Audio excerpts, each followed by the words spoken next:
number two, there's absolutely no paperwork needed. So this is not something where you do the telesale process and at the end you have to fax something into the home office or email something into us. At the end, the voice authorization is the contract. And the third piece to keep in mind, and we think this makes us a little bit unique in the market, is when you do the telesales process or your agents do the process, one of the things that we ask is we ask the agent to drive the call from start to finish. So in other words, what we do, and I'll send this over to you, we have what we call an Eagle Premier worksheet. And what it is just the basic information I'm going to show you here that's in our e-app. So what we found was that one of two ways this can be done, but the most efficient way is if your agent's able to take 3 or 4 minutes and talk to the client before they call into Americo and get their name, their address, how long they've lived there, their phone number, social security number, beneficiary, all the very basic information, because then when they call into Americo, again, if you and I were role-playing here and we called in and I was the agent, I would say, I have Scott with me here. Here's my agent number. He lived at this address. He lived there for this amount of years. Here's his social. Here's his date of birth. Here's this. Here's this. And it makes the call go much faster as opposed to the client answering every question. So if the client's able to answer some of the questions and the agent's able to do a little fact gathering up front, it makes the process that much more smooth. Yep. Does that make sense? Yeah, that's what we do anyway. So. Awesome. I'd love to hear that. You'd be amazed how many times we talk about this and people say, wow, I never knew we could do that. Or so I always like to put that up front. But what I'm going to show you here is our e-application process. And so what you see here, first off, is our demo site. You'll notice in the top left-hand corner it says demo site. The reason that's important is obviously it's not the production site. But this mimics what our production site looks like. So the nice thing is there's a comfortable ability for agents to become very comfortable with the process because, again, it looks identical to the production site. But how this would work is, again, if you and I were on the phone and we three-wayed in Americo, what I will show you is what Americo would be putting in on their end. So what Americo would do is we would actually select the new tel app, and let's say Missouri with a date of birth, 1956, female, Eagle Premier Series. So again, all of this would be done from an Americo standpoint. What the agent would be doing is just relaying this information to us. But I want you to see kind of how the process works behind the scenes. Yeah. So can I stop you for 1 second? Yeah. Please ask any questions you want. So you guys will type in the application on your end. There's nothing for the agent to type in. Absolutely. Okay. We can do it all on our end. Okay. Now, obviously, there is an email or an e-application process. If a client, I know you mentioned a lot of your agents sell over the phone. If they are face-to-face with the client, there's an e-application process that they can go through to allow tablet signing. So if they're sitting across the table from someone, they can either sign an iPad or sign a laptop. Or if they're doing it over the phone and they don't want to use Americo's call center, what they can do as well is we have an email signature. So in other words, they would get to the point where they would run the prescription check and an email would go out to the client, and the client would sign the authorization saying yes, they agree to it, and then they would sign the application at the end via email. Okay. But for the purposes of using our call center, what we would do is what you're going to see here is what our internal call center would be putting in. All right, gotcha. Thank you. Does that make sense? Yep, absolutely. Awesome. And again, what we would do here is, so again, if I was the home office, and keep in mind too, that when I say our call center, it's located in Kansas City. It's actually part of Americo. It's not something that's outsourced. So we don't use an optical or other different companies like that. What we do is we actually have a section, I believe there's 8 or 9 representatives in our new business area that their sole responsibility is to answer the phone and take applications. And maybe one other step with that is that they're not licensed agents, so there's no upselling or anything of the sort. They're more what you would consider order takers in the sense that as fast as the agent can give them the information and they can type it in is as fast as the application process goes. Okay. So what everything you'll see here in blue is what our agents would be asking. Are you with the proposed insured? No, because you're doing it over the phone. And they would say today's date is blah, blah, blah, and the call is being recorded for quality and authentication purposes. Does anyone have any objections?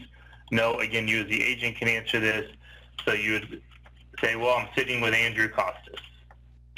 And it says, do you have any objection for applying for coverage? No. And now I'm going to collect your information. One of the cool things is you'll see on the left-hand side here is the goal is to turn red circles into green check marks. So and the reason this is important is this will just show you how quickly the process goes.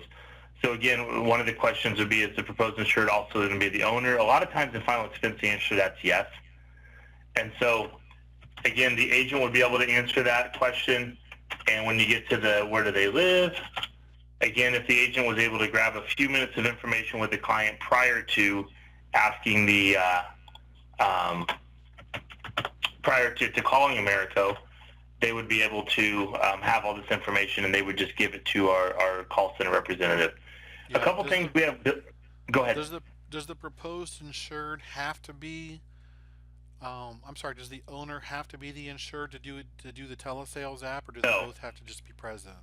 They both have to be present. They can be different people, Okay. but they both have to be present on the call. All right. That's a great question.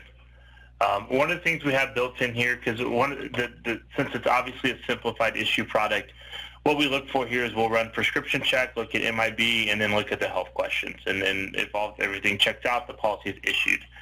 So when we ask how many years has the proposed insured lived at this address, the reason we ask this question is specifically for MIB purposes. So if they've lived there 5 years or longer, then we move on to the next question. But if they've lived there 4 years, we will ask for a prior address. And this is not an exact science. So if they've been there 4 years and 11 months, 5 years is fine. What we want to do is we just want to make sure we're running MIB on the right person. Because if it's a generic name, let's say it's a Jason Smith and they live in Dallas, there may be a whole bunch of Jason Smiths that live in Dallas, and we want to make very clear that we're running MIB on the right person. So all of this information here, the phone number again, the agent would provide that to us along with the social security number of the client and the state in which they were born. The only reason we ask for this information is to run MIB. We would hit next, and at this point, you would put in the face amount. You say, again, this policy ranges from $2,000 up to $30,000. State of Washington is actually $5,000 up to $30,000. One of the things that we have built in is what we call day-of-week drafting. Especially in the senior market, you find a lot of times that their payments are tied to Social Security. Right. So one of the options that they have is if they would like to do day-of-week drafting, what they could do is they could draft, let's say, the second Wednesday of every month. And so the policy effective date here would be the 10th, and then so on every second Wednesday of every month we would draft. So it may not be a specific date, but it may be a specific day. Does that make sense? That makes sense, but what if they wanted to draft, let's say we've got them on the phone, they're okay with the drafting today, but in the future they want it on the 3rd of the month or or whatever. That's a great question. So you do no here for day of the week drafting, so we would draft as of today. And then if they want to switch it if you'll notice right here, it says reoccurring monthly draft the 8th. If they want to switch it, once we draft today, they just call into our office tomorrow, or the agent can call in and say, can you switch the draft date to the 12th going forward? Okay. And they can do that over the phone. Okay. Yeah, that makes sense. So the initial draft would be the 8th. Whatever they sign up for here is what we would draft going forward, and anytime they want to switch it, they can just call our office and we can do it over the phone. Now, let's say it's 4:15 on May 8th. Is there a certain cutoff where the agent should put in the 9th just to make it easier on your end, or not? No. So no, absolutely. That's a great question. So long as we're open for business, taking calls, and I believe we're open our call center. So we're located in Kansas City, so Central Time, Monday through Thursdays, 8 to 7, 8 a.m. to 7 p.m. And so long as you're within that time frame and you put down the 8th, we would draft on the 8th. Okay. And so it's a great question. We get asked that a lot. And so one of the things, and I'll show you kind of how the magic works here, but one of the things, the only health question we ask prior to running prescription check is, has the proposed insured smoked cigarettes in the last 12 months? And our view of cigarettes is just cigarettes and e-cigarettes. And so if you have a client on the phone and the client smokes a cigar while they're out golfing, or chews tobacco, or smokes a pipe, we don't care. From our standpoint, it's just cigarettes or e-cigarettes in the last 12 months. So let's say, for instances of this, the answer is no. And the height weight chart, and I can send all this over to you with all the specs. But when you think about the height weight, one of the things you're going to think about is this has 8 tables built into it. So you can have an individual, 6 foot, actually up to 342 pounds, and they would qualify within the height weight build chart. So very flexible in that regard. Again, at this point here, it hit to calculate. This is going to calculate the premium.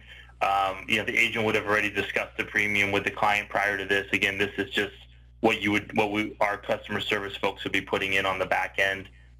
They would ask the client, do you agree with the premiums I've quoted? Either the client or the agent can say yes. And then this offers an automatic premium loan.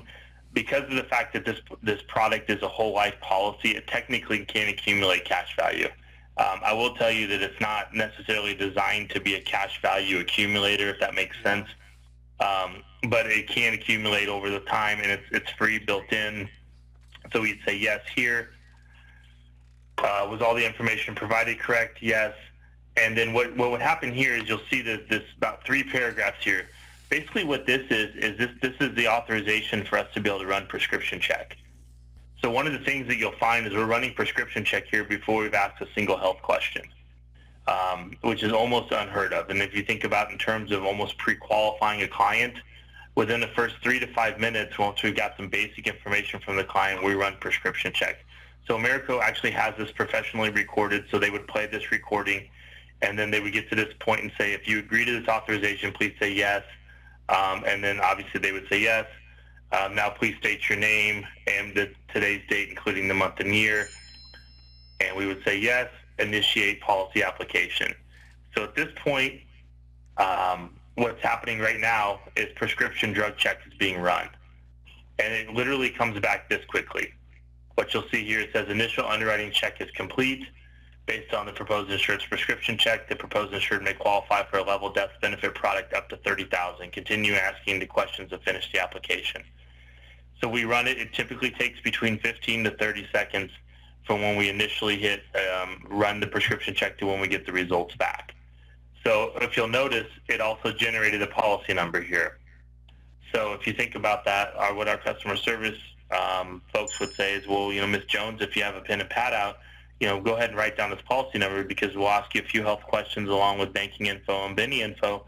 And, if everything is approved at the very end, this is your policy number. So it's very powerful in the sense we're able to run prescription check up front and also offer a policy number when prescription check comes back fine. Does that make sense? Yeah. Awesome. And then this is just basically a fraud statement saying any person knowingly presents a false statement in application. Say yes to this. Let me close this out here. No to this for any existing life insurance. Typically speaking, in the final expense space, the reason they're getting a final expense policy is they don't have other coverage. And then we get to the health questions. Again, I'll send this over to you in the PDF, but there's 11 health questions, and it was going to look like 19 because we have some that are one health question may have A, B, and C underneath it. Yeah. The reason that we did this was one of the things that we found was that especially in final expense, was that if you look at a question and the question looks like a paragraph, half the time when you get halfway through reading the paragraph, the client says, can you read that again? And then you end up reading it over and over and over again. So one of the things we tried to do was break it down to make it more conversational. So what you'll see here is you're diagnosed, treated, tested positive, gives medical advice for medical profession for Alzheimer's, dementia, memory loss, muscular dystrophy, or ALS. No. And then the second one here, again, this will just keep populating down. And this is technically the same question, but again, instead of putting it in the form where you have to keep reading it and someone's trying to think, oh gosh, what was the question again? How do we phrase this? We broke it down into very conversational pieces. And if you get to the point where any of your agents want to do their own recordings, what you'll find here is that we actually give you the pronunciation of the word. Because again, since the voice is the authorization and is the application, one of the things that we found was obviously every medical term needs to be read absolutely perfect. So our customer service reps would go through, would ask these questions of the client. Again, the client would need to answer these. This is the only piece besides saying yes to the authorization that the client needs to answer. Everything else that the agent can answer. So they would answer no to those questions. We've already answered this question about owner information. Again, to your question earlier, had we selected no at the beginning, at this point we would put in a different owner. If Mrs. Jones' husband wanted to be the owner, this is where you would put that piece in. Then when it comes to the beneficiary, so long as it totals 100%, we don't necessarily care how many beneficiaries there are. All we need to know is if it totals 100% and then the relationship.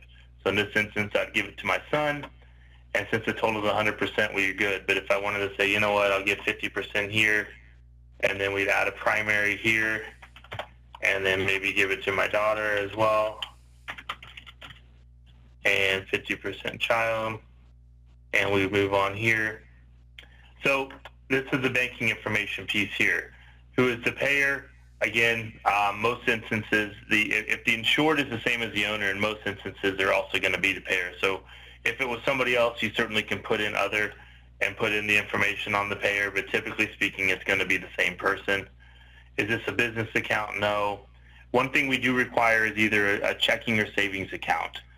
We're not at the point yet to accept credit cards, but so let's say there's a checking account here. One of the things Americo does is we validate the routing number. So you put it in the routing number here and it says U.S. Bank. Because one of the things that we found was if you're over the phone and you're asking a client buying a final expense policy to read the bottom part of their check, sometimes they leave off a zero or something else. And when we first started this, we didn't do this validation, and then we had a whole bunch of return drafts for invalid routing number or anything like that. So we went ahead and made sure. So in this instance, what our customer service folks would say, well, Ms. Jones, looks like you're drafting out a U.S. Bank. Is that correct? So to at least make sure that it makes it easier, obviously, for placement and persistency. Yeah. And then you'd put in whatever the account number there is. We're very close on the account number. We don't have this quite yet, but we're very close on the account number to be able to draft one penny out of their account just to make sure it's valid. And again, we don't have very many issues with the wrong account number, but it would be one more piece of protection, one more layer of protection. We're not quite there yet, so again, we would rely on the client to read off their account number to us. And this is what our customer service folks would read. This is a standard NACHA language that basically says, look, you need to, this is how much we're going to debit. It's from this account. It's U.S. Bank. Do you agree to this? And the client would say yes to that, agreeing that we would draft their payment on a certain day every month. Again, to your question earlier, this initially is going to say beginning on 6/8, but let's say they wanted to draft the 12th going forward, then they would call in, and then in July we would draft on the 12th or whatever date they wanted us to draft on. Couple riders here. We have the accelerated benefit payment rider. Again, this would all be read by our customer service team. Basically what this rider reads here, and basically what it says is that if a client is diagnosed with a terminal illness and has less than 12 months to live, some states it's 24 months, but a majority of them are 12, that they can access up to half of the death benefit and through a loan, and basically take half the death benefit and pay off any medical bills. I'll be real honest with you, not a lot of people use this, but they will read through this and explain it to the client. But again, it is built in. The second rider that's built in that doesn't have an actual disclosure here is the rider for the accidental death benefit. And that accidental death benefit rider is built in free of charge as well. And so when a client purchases this policy, if they purchase a $30,000 policy and it's approved and they pass away of an accident, we're going to pay $60,000, and the client never paid a dollar more for the coverage. So what you'll see here, verbal signature for the owner, yes, I agree. Verbal signature for the agent, yes. You'd come down to disclosures. Do you acknowledge this do you acknowledge any policy issue and application will be deemed and delivered? Yes. Do you authorize Americo to act in our telephonic information? Yes.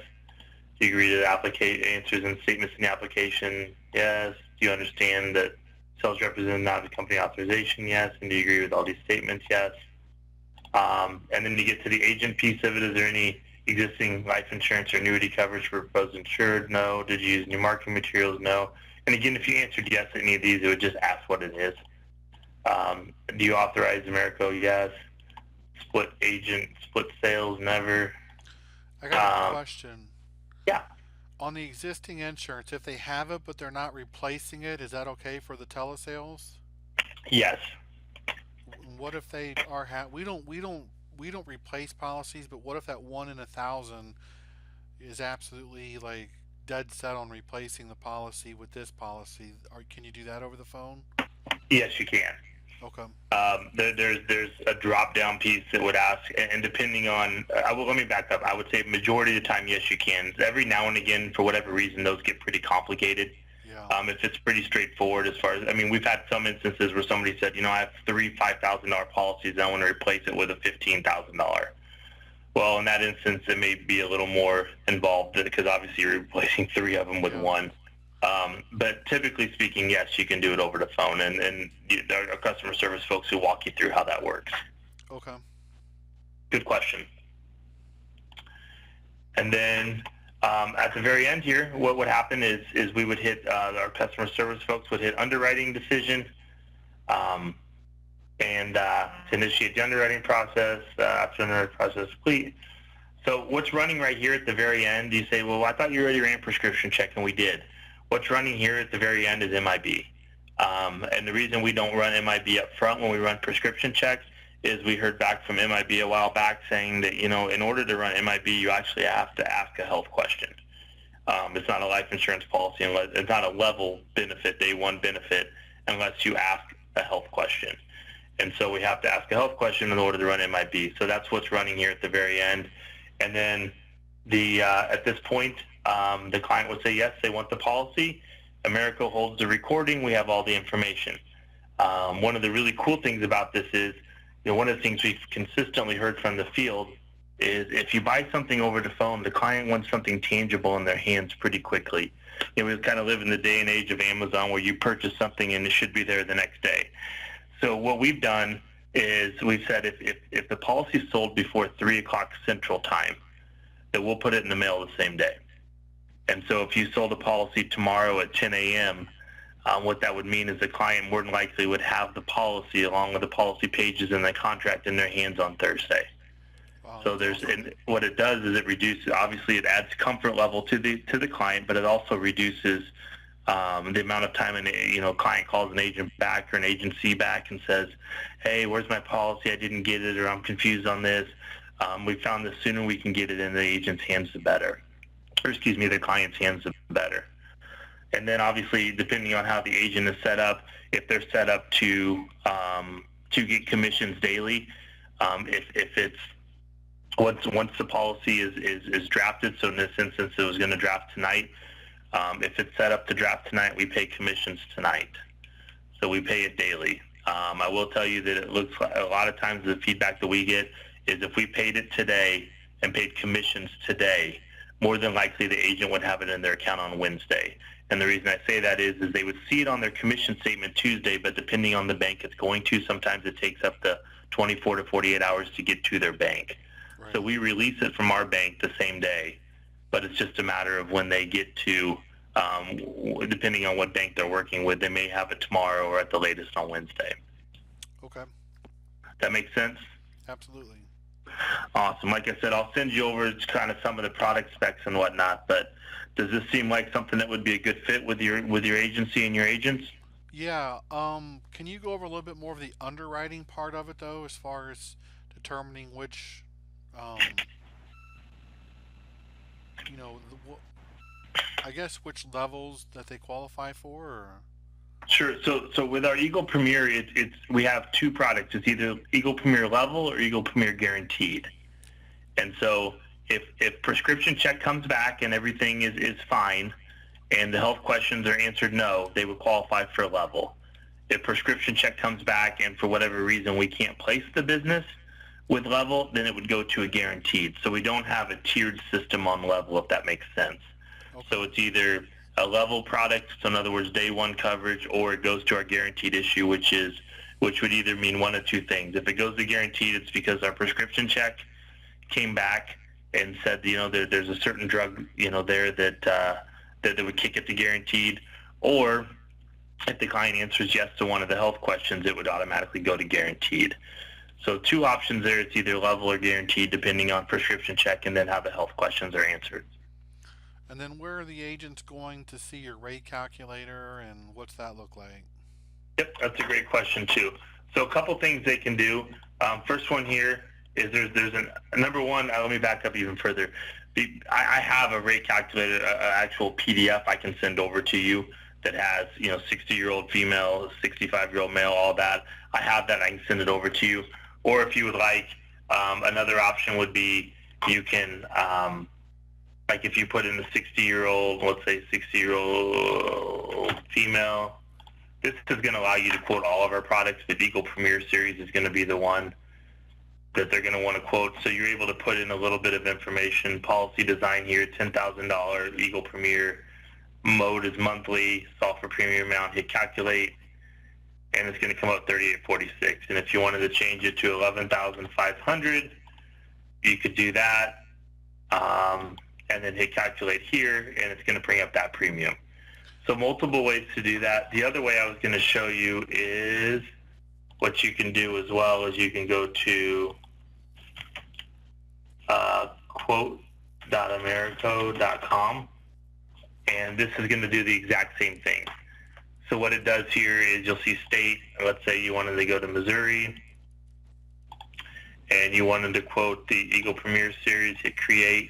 What it's going to do is the exact same thing. It's going to ask for the issue age again, 60-year-old, let's say female, non-smoker, premium amount 10,000, Eagle Premier level, and it's going to give you the 38.46. So, and I'll summarize, like I said, all this. I know this is a lot of information, but I'll summarize all this in an email to you as well. But you can either go into our Sales Connection tool here and go to New Illustration and quote it, or if you would like, you can go to quote.americo.com and quote it as well. So two different ways to do it. And then the third way is, like I said, I actually have a rate sheet I can send over to you that has all of the rates. Because again, keep in mind, when you look at the rates, what we're looking for is the gender and the age, not necessarily the state. So in other words, whether they live in Missouri or whether they live in Kansas or Texas, it's going to be the same rate for a 60-year-old female. So I can send that over to you as well. What are the main things that might kick somebody out from being leveled or guaranteed? That's a good question. One of the things that kicks people out that comes up is COPD. If they have COPD, that's a question on the app, on the health questions itself. Mm-hmm. But even before you get to the health questions, because you're in prescription check, if they're prescribed medications that are prescribed to treat COPD, that is one of the main ones that changes it from level to guaranteed. The other one would be when we look at diabetics, we love healthy diabetics. And what I mean by healthy diabetics, if you're treated it with insulin or with diet, things like that, you're good to go. But if you have diabetes and there's complications like retinopathy or neuropathy or things like that, that's when it becomes it switches from level to guaranteed. Those are the two main ones that we hear are COPD and then diabetes that have complications like retinopathy or neuropathy, things like that. Okay. Does that make sense? Yeah, absolutely. Awesome.